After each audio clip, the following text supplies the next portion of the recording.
कि अपने दिल को यहाँ जितनी देर आप शिव महापुराण की कथा में, चाहे टीवी के सामने सुन रहे हो, मोबाइल पर सुन रहे हो, पंडाल में सुन रहे हो, आस्था चैनल पर सुन रहे हो, फेसबुक यूट्यूब पर श्रवण कर रहे हो, उतनी देर अपने दिल को परमात्मा से जोड़ना है। उतनी देर अपने मन को भगवान से जोड़ो।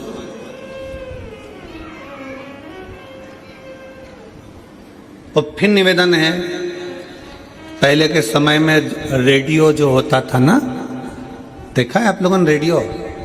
अब आज की पीढ़ी को अगर बोला जाए, आज के लोगों को बोला जाए कि रेडियो होता था, तो कहेंगे हमने देखा नहीं। पर यहाँ जितने मेरे जीजा बैठे हैं, जितनी मेरी जीजियाँ बैठी हैं, इन्होंने रेडियो जरूर देखा होगा। बोलो तो सही, देखा है कि नहीं देखा? अब रेडियो को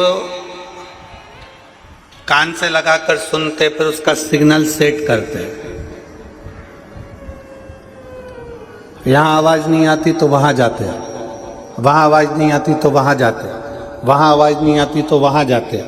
पूरे खेत में मेड़ मेड़ घूमते फिरते, यहाँ पे कहीं पेड़ पे चढ़ जाते, कहीं पहाड़ पर, कहीं कहीं गाय चराते, बकरी चराते, ऊँट चराते। फिर अपना काम करते करते सिग्नल आ जाता, सिग्नल आता तो रेडियो को वहीं रख देते और फिर उसका वॉल्यूम तेज कर देते और अपनी धान बोने में लग जाते, अपने काम में लग जाते।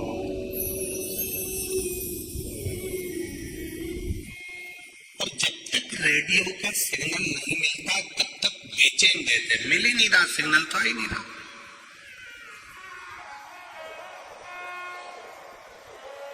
सिग्नल तो मिल ही नहीं रहा।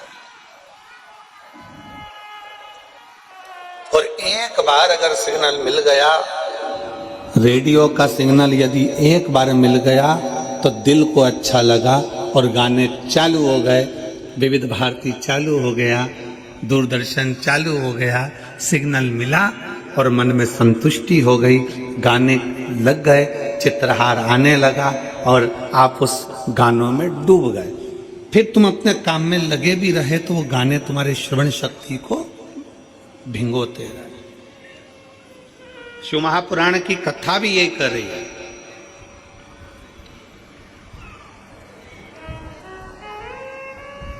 जहां जहां कथा होती है, अभी रायपुर में कथा थी 2024 के एंड में, जब रायपुर में कथा हुई, इतना भीड़ हो गया, इतना भीड़ हो गया, इतना भीड़ हो गया कि सारे मोबाइलों ने काम करना बंद कर दिया। अब रायपुर में तो जिसमें इतने सिग्नल लगे तो भी रायपुर में जहां कथा हो रही थी उसके 1.5 से 2 किलोमीटर के दायरे में मोबाइल नहीं चल रहे थे, सिग्नल बंद।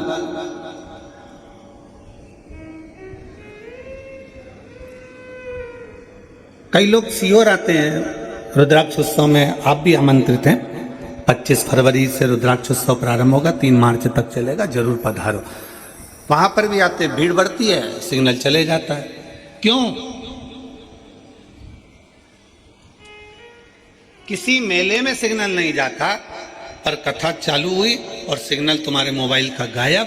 क्योंकि भगवान भी चाहता है कि मोबाइल का सिग्नल मत मिला, दिल का सिग्नल शिव पुराण से मिला तो हो सकता है कि तेरा कार्य सफल।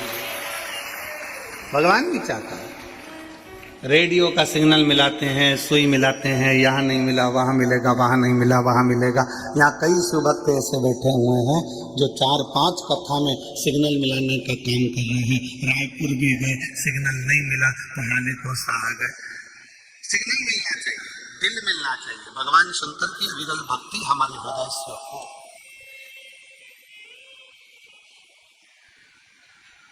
शिव तत्व हमारे भीतर विराजमान हो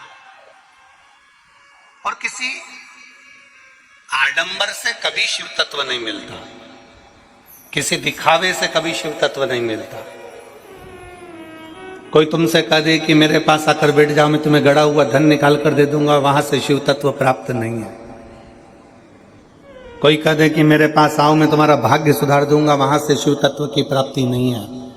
शिव तत्व की प्राप्ति है अपना कर्म, अपनी मेहनत, अपनी लगन, अपने को खुद करना, अपन को स्वयं धारण करना। और मैंने तेरे ही भरोसे बाबा, तेरे ही भरोसे हवा बिच उड़ती जावांगी, बाबा डोर हथो छड़ीना मैं कटी जावांगे भोले मैं तेरी पतंग शंभो मैं तेरी। कल हमने आशीष से कहा था कि साउंड वाले को बुलाकर बोलो।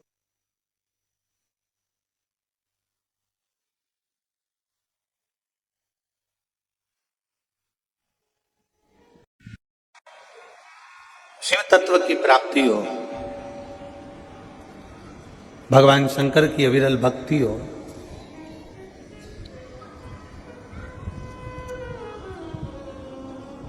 अपने दिल का, अपने मन का, अपने चित्त का, अपने हृदय का नेटवर्क, अपने हृदय की भक्ति का भाव सिग्नल मिलाइए। शिव मंदिर में जाओ, भगवान शंकर के मंदिर में एक लोटा जल चढ़ाने के लिए जाओ, शंकर जी की भक्ति करने के लिए जाओ। वहां जितनी देर बैठो उतनी देर अपने दिल का सिग्नल मिलाओ। श्री शिवाय नमस्तुभ्यम कहते कहते अपने मन के भाव भगवान शंकर से कहो।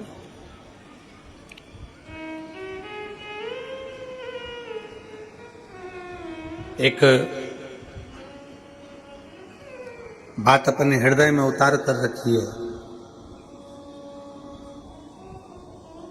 सारे कर्म, सारे पूजन, सारे पाठ, सारे अनुष्ठान, सारा जप तप, सब में सबसे प्रथम है शिव भक्ति।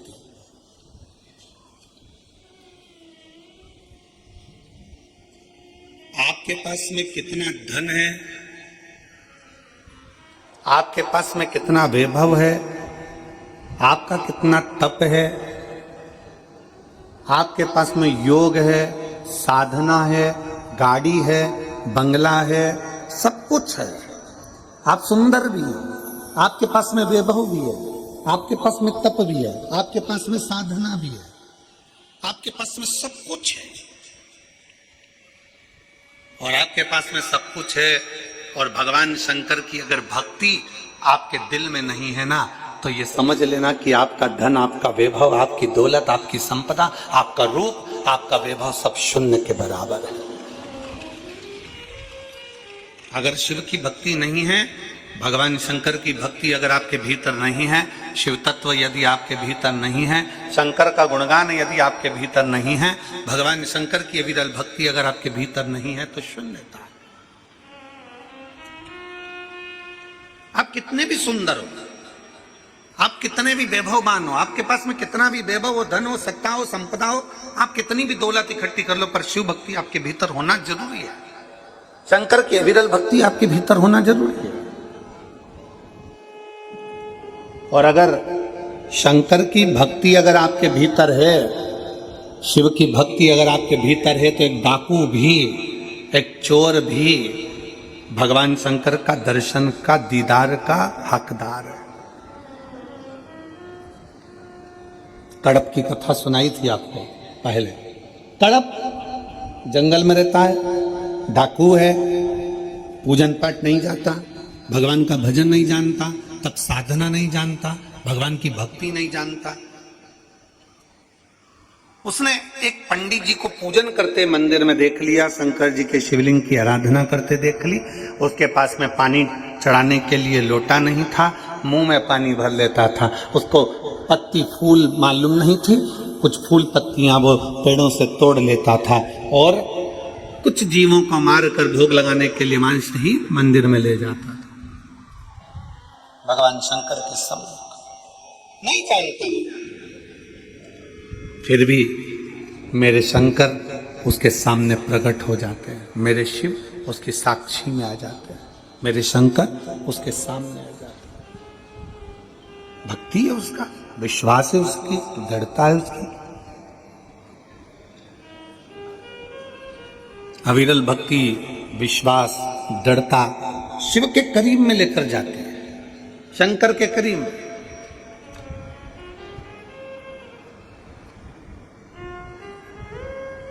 भगवान कभी तुम्हारा वैभव नहीं देखेगा, भगवान तुम्हारा कभी धन नहीं देखेगा, भगवान कभी तुम्हारी संपदा नहीं देखेगा, भगवान कभी तुम्हारा धन, वैभव, संपदा, तुम्हारी काया, तुम्हारी माया, तुम्हारा जो भी है धन वैभव, ये मेरा भगवान नहीं देखेगा। भगवान अगर देखेगा, मेरा शिव अगर कुछ देखता है तो केवल जैसे रामचरितमानस में तुलसी बाबा ने लिख दिया कि निर्मल मन सो मोहि पावा, मोहि छल छिद्र कपट ना भावा। भगवान अगर देखता है तो केवल तुम्हारा निर्मल स्वभाव, निर्मल चित्त, निर्मल मन देखता है कि तुम्हारा दिल क्या कह रहा है।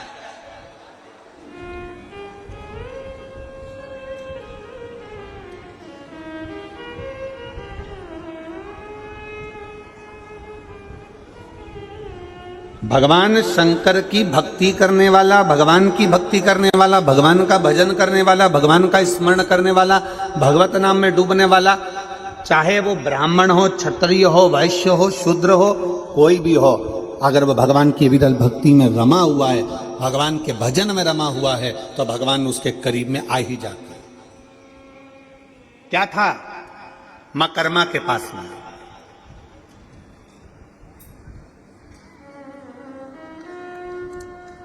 क्या था मां कर्मा जी के पास में? टूटे सा झोपड़ा, टूटा सा झोपड़ा, छोटा सा परिवार, और घर से भी सब चले गए। अकेली कर्मा, अकेली मां कर्मा। किसके सहारे? दुनिया के लोग कहते हैं वो हमारी माता जी चली गई, कोई कहे हमारा पिताजी चले गया, कोई कहे हमारे घर के लोगों ने हमें धक्का मारकर निकाल दिया, कोई कहे यहाँ से हमको निकाल दिया, कोई कहे वहां से हमको निकाल दिया, मैं तो अकेली हूँ। कोई कहता है कि मैं अकेली हूँ, कोई कह रहा है कि मैं अकेला हूँ, अकेला हूँ। शिव महापुराण की कथा कहती है, भगवान शंकर का चरित्र कहता है, शिव तत्व कहता है, भगवान शंकर का गुणगान कहता है, शिव तत्व कह रहा है, भगवान शंकर का चरित्र कह रहा है। अगर आप कहते हो कि आप अकेले हो, शंकर की कथा कहती है कि भगवान शंकर से माता पार्वती जी ने पूछा कि माता के गर्भ से बच्चे का जन्म होगा और माँ के गर्भ से बच्चा जन्म लेगा, तो माता के गर्भ से जब बच्चा जन्म लेगा तो उसका वैभव, उसका धन, उसकी संपदा, उसकी दौलत, उसके लिए वैभव सब कुछ कौन देगा? शंकर भगवान कहते हैं जब माता के गर्भ में बच्चा आता है, एक पिंड के रूप में आता है, केवल एक पिंड के रूप में, इसलिए मरने के बाद व्यक्ति का पिंडदान होता है। माता के गर्भ में जब बच्चा आता है एक पिंड के रूप में आता है, इसलिए मरने के बाद व्यक्ति का पिंडदान होता है। माता के गर्भ में जब बच्चा पिंड के रूप में रहता है तो वो मेरा ही एक स्मरण करता है। जैसे पानी में बुलबुला आया और उस बुलबुले में एक बिंदु नजर आता है, वो मैं शिव हूं, उसी तरह पिंड में भी शिव है और आखिरी तक पिंडदान तक भी शिव रहता है।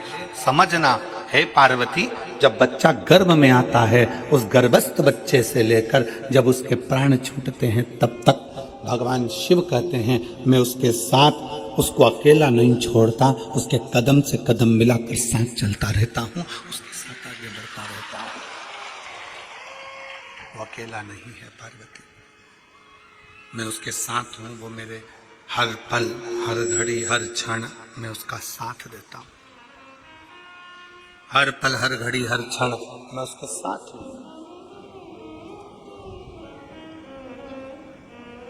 लोग अपनी किस्मत का रोना रोते हैं। हे भगवान, तूने मेरी किस्मत कैसी बनाई। दुकान नहीं चले तो लोग कहने लगे हे भगवान, तूने मेरी किस्मत कैसी बनाई। फैक्ट्री नहीं चले तो कहे हे भगवान, तूने मेरी किस्मत कैसी बनाई। कई लोग ऐसे हैं जो दिन रात बैठकर किस्मत का रोना रोते रहते हैं, किस्मत बेकार, किस्मत बेकार, किस्मत बेकार। शिव महापुराण की कथा कहती है, भगवान शंकर का चरित्र कहता है, शिव महापुराण की कथा कहती है कि भगवान को धन्यवाद दो, किस्मत को मत रोइए। भगवान को धन्यवाद दीजिए कि तेरी बड़ी करुणा हुई जो तूने मुझे मनुष्य बनाकर पैदा कर दिया, इंसान का शरीर दे दिया। किस्मत वाला हूं, किस्मत वाला हूं। तूने मुझे मनुष्य बनाकर पैदा करा, किस्मत वाला हूं। तुझे मुझे मानव का शरीर दिया, किस्मत वाला हूं। अगर माथे का जू बना के पैदा कर दे तब तो और कोई एक आध माँ बैठ जाती और निकाल के उंगली में रख के निपटा देती तो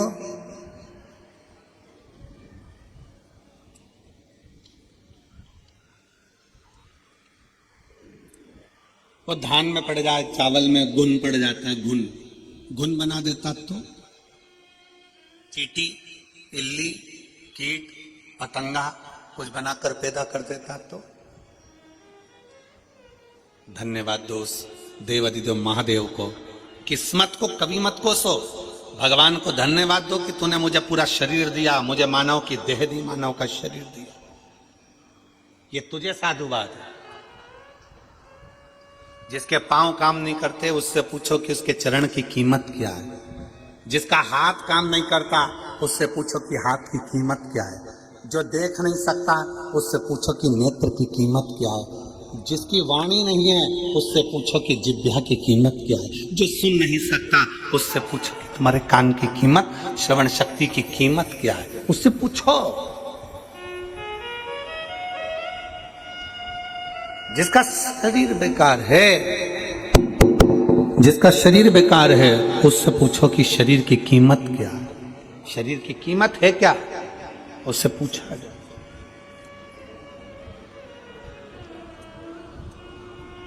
शरीर की कीमत है क्या, शरीर की कीमत क्या है उससे पूछा जाए कि उसके शरीर की कीमत क्या है। एक पत्र है,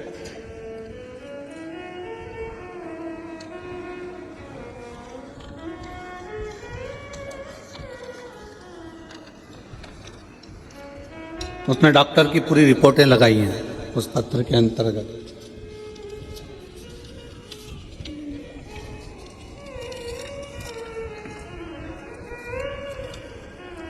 राखी अभिषेक सोनी,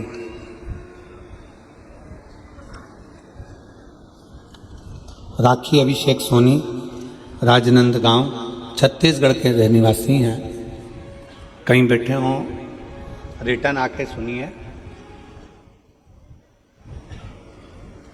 राखी अभिषेक सोनी राजनांदगांव, कहीं बैठे हों आप ही हैं। बच्चा आया है साथ में, आ जाओ लेकर आ जाइए। राजनांदगांव मोबाइल नंबर मेरा ये है। पत्र को आप लोग एलईडी पर पढ़ सकते हैं।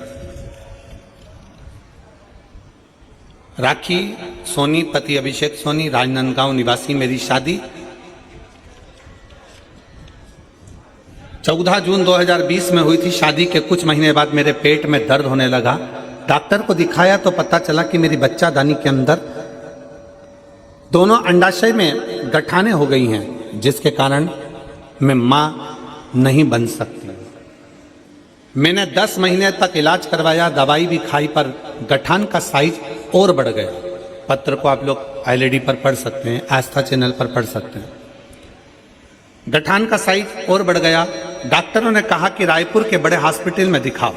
मैंने रायपुर के पहलजानी हॉस्पिटल में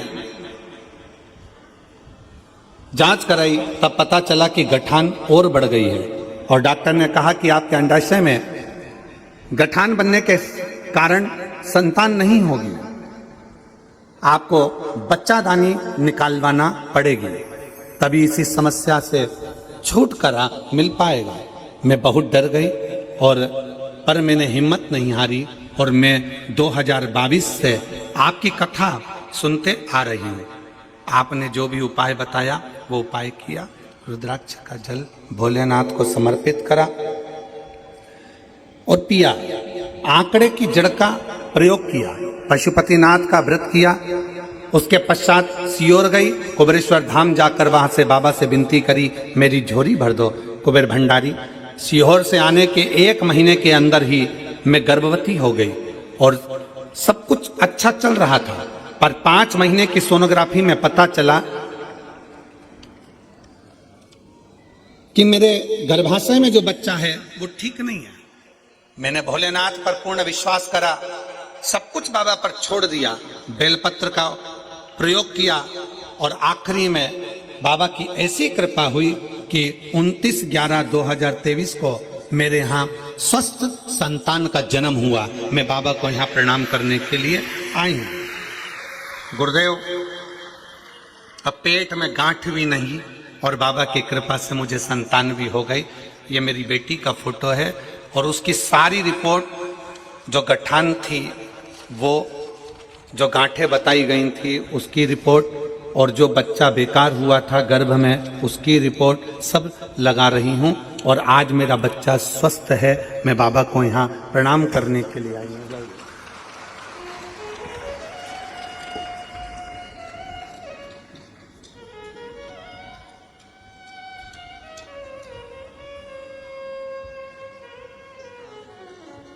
एक लाइन अच्छी लिखी है बेटा आपने, भोलेनाथ ने, लाइन आप लोग भी पढ़ेंगे। कोई जल्दी बनता है, कोई लेट बनता है, पर शिव को जल चढ़ाने वाला एक दिन सेठ जरूर बनता है। नीचे लिखा है, भोलेनाथ ने मेरी झोली भरकर मुझे सेठानी बना दिया, मां बनने का सौभाग्य दे दिया। मैं बाबा को प्रणाम करती हूँ।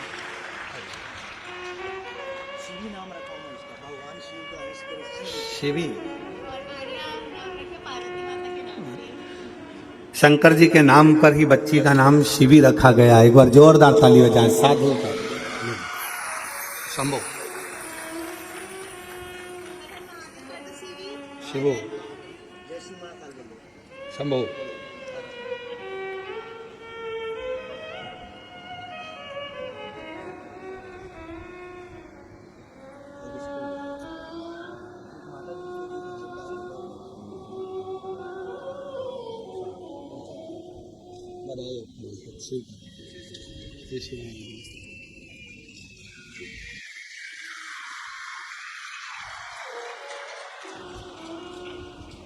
शिव तत्व की प्राप्ति हो, भगवान शंकर की भक्ति हो, शिव स्मरण हो,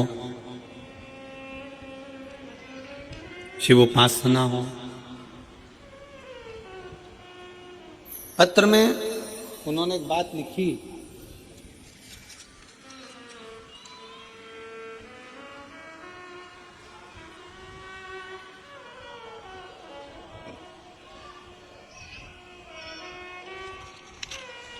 पत्र में एक लाइन लिखी कि मैं बाबा को धन्यवाद देती हूं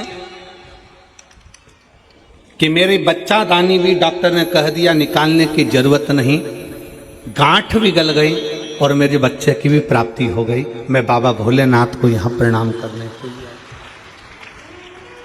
मैं भगवान शिव को यहां नमन करने के लिए आई हूं, प्रणाम करने के लिए।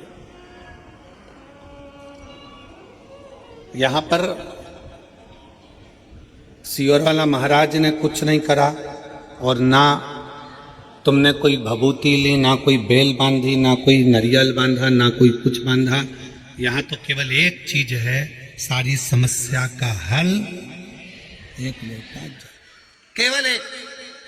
आपकी भक्ति, आपका विश्वास, आपकी दृढ़ता, आपका भगवान शंकर से निवेदन, आपकी प्रार्थना, आपका मंत्र का उच्चारण, श्री शिवाय नमस्तु, केवल विश्वास, विश्वास के सिवाय कुछ नहीं, भरोसे के सिवाय कुछ नहीं, दृढ़ता के सिवाय कुछ नहीं, केवल एक भक्ति, केवल एक विश्वास, केवल एक दृढ़ता। और ये आपके ऊपर निर्भर है।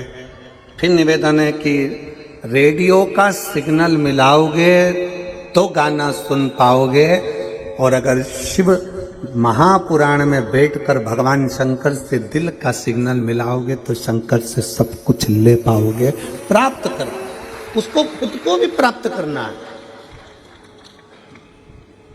आप उसको खुद को भी प्राप्त करना चाहते हो, शंकर को भी अगर प्राप्त करना चाहते हो, मेरे देवादिदेव महादेव को भी अगर प्राप्त करना चाहते हो, तो शिव भक्ति में अपने मन का, अपने दिल का, अपने हृदय का सिग्नल मिलाइए, शिव भक्ति। और मैंने तेरे ही भरोसे बाबा, तेरे ही भरोसे हवा बीच उड़ती जावांगी, बाबा डोर हत्तो छड़ी ना मैं कटी जावांगी, भोले मैं तेरी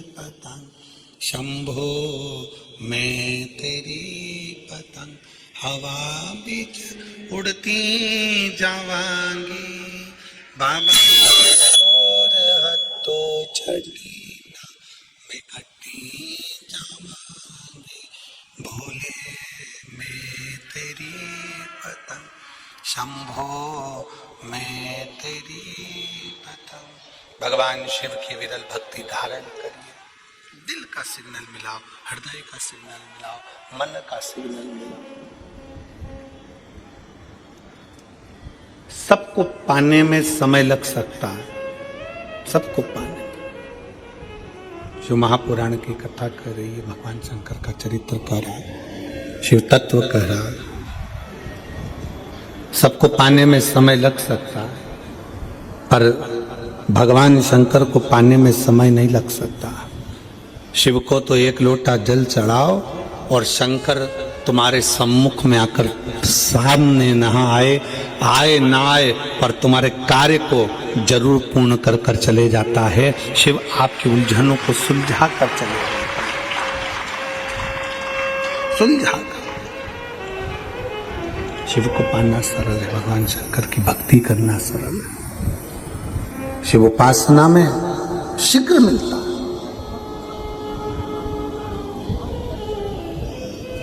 आपके ऊपर निर्भर करता है कि आप कितना अपने को कीमत वाला बना सकते हो। एक बेटे ने अपने बाप से पूछा, अपने पिताजी से पूछा, पिताजी मुझे कुछ पूछना है आपसे। पिताजी ने पूछा, क्या पूछना है, बोलो। मुझे पूछना इतना है कि मनुष्य अपनी कीमत कैसे आंक सकता है?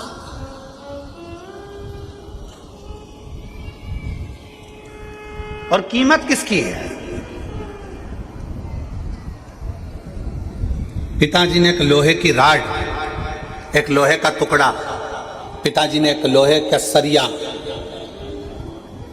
जो कालम बिम में एक सरिया डलता है लोहे का, वो पिताजी ने उसको दे दिया, ले बाजार में पूछ किया इसकी कीमत क्या।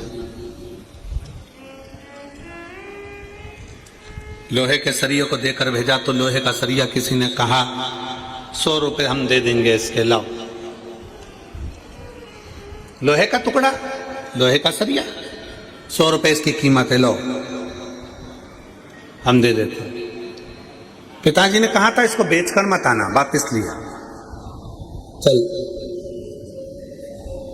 पिताजी बोले अब ये लोहे का सरिया 100 रुपए में बिक रहा था, अब इस लोहे के सरिये के टुकड़े टुकड़े कर छोटे छोटे और इसका कीला बना, इसकी छोटी छोटी कील बना। पिताजी के कहने पर बेटे ने मेहनत करी, उसकी कील बनाई और पिताजी ने कहा इस कील को, इस कीले को ले जाकर बेच। कहा पिताजी लोग उसको पहले 100 रुपए में खरीद रहे थे, अब वो कील 500 रुपए में बिकने को तैयार है। पिताजी ने कहा बेचकर मत आना, वापिस लिया। अब पिताजी ने कहा फिर मेहनत कर और इसके स्प्रिंग बना, वापिस मेहनत कर और इसके स्प्रिंग बना।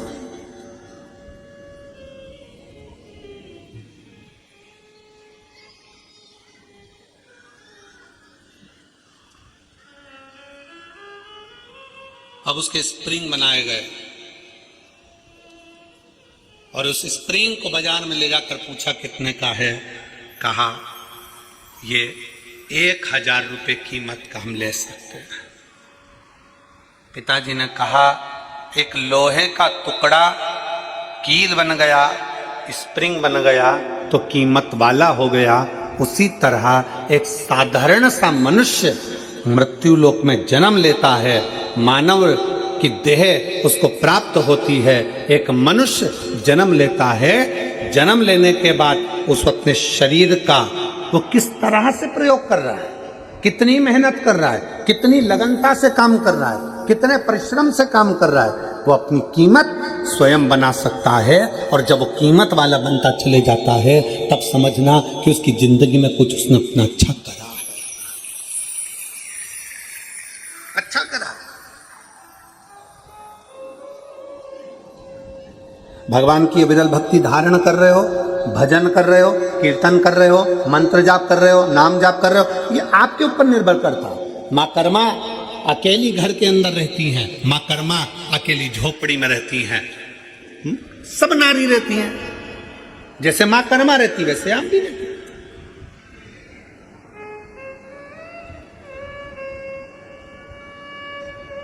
संत रविदास जी चमड़े का जूता बनाते हैं, चर्मकार है, चमड़े का जूता बना, बहुत सारे, पर रविदास जी ने चमड़े का जूता बनाते बनाते बनाते बनाते भगवान की इतनी भक्ति कर ली कि भारत की भूमि पर संत रविदास जी को आज भी पूजा जाता है।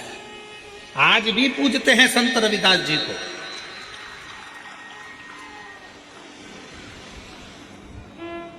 भारत की भूमि पर यह नहीं देखा गया आप कौन जाति के हो, भारत की भूमि पर यह नहीं देखा गया कि आप ब्राह्मण हो कि क्षत्रिय हो कि वैश्य हो कि शूद्र हो। भारत की भूमि पर यह देखा गया कि आप छोटे भी हो, कुछ भी हो, और अगर आप भगवान की भक्ति में लगे हुए हो तो आप सबसे ऊपर हो, सबसे ऊपर। चमड़े का जूता बनाने वाले संत रविदास जी चमड़े का जूता बनाते रहते, चमड़े का जूता बनाते रहते, चमड़े का जूता का कार्य करते रहते और भगवान की भक्ति में ऐसे डूबे रहते, ऐसे डूबे रहते कि संत रविदास जी को दर्शन देने के लिए स्वयं गंगा मैया अपना घाट छोड़कर रविदास के दरवाजे पर जाकर खड़ी हो जाती। अब इसमें यह नहीं देखा गया कि कौन क्या है, यहां यह देखा गया कि उसके अंदर भगवान की भक्ति कितनी है, उसके अंदर भगवान का विश्वास कितना है, उसके अंदर भगवान की दृढ़ता कितनी है, उसके अंदर भगवान की विरल भक्ति कितनी है, उसके अंदर भगवान के प्रति भाव कितना है। मां कर्मा छोटी सी अवस्था से भगवान की इतनी भक्त बन गई, इतनी भक्त बन गई कि सब चले गए, अकेली मां कर्मा घर के अंदर रहकर भी झोपड़े में भगवान की भक्ति करती थी, अकेली। तो कितना विश्वास होगा मेरी मां कर्मा का कि भगवान जगन्नाथ जी में आज भी, जगन्नाथ जगदीश जी में उड़ीसा में जगन्नाथपुरी में जगन्नाथ जी के मंदिर में 56 भोग रोज लगता है, ढेरों तरह का भोग बनता है, ढेरों तरह का भोग लगता है, पर वो भोग सब बाद में लगता है। सबसे पहला भोग मां कर्मा के खिचड़े का लगता है। आज भी क्या ऐसा खिचड़ी, क्या ऐसा खिचड़ी, क्या खिचड़ा, उसका विश्वास, मां कर्मा की भक्ति, भरोसा। और थाली भर कर लाई रखी चढ़ो, ऊपर घी की बाट की, और जीमो म्हारा श्याम धनी जिमावे बैठ।